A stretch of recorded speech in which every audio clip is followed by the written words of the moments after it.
எல்லாருக்கும் ஹாய். நான் இன்னைக்கு டிஎன்பிசி எக்ஸாம் தாங்க எழுத போயிருந்தேன். அதுக்கு காலையில் ஒரு மாதுளப்பழ ஜூஸ் குடிச்சிட்டு நானும் எங்கள் அப்பாவும் சீக்கிரமாகவே போயிடணும்னு கிளம்பிட்டோங்க.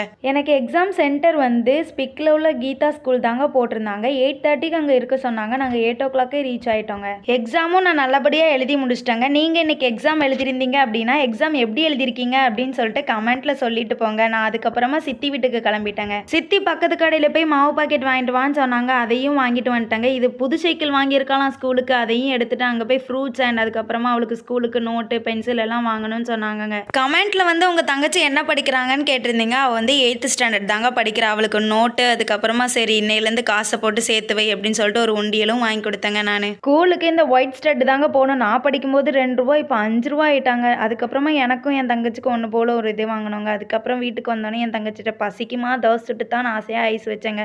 அவளும் 2 தோசை சுட்டு என் கையில் கொடுத்துட்டாங்க.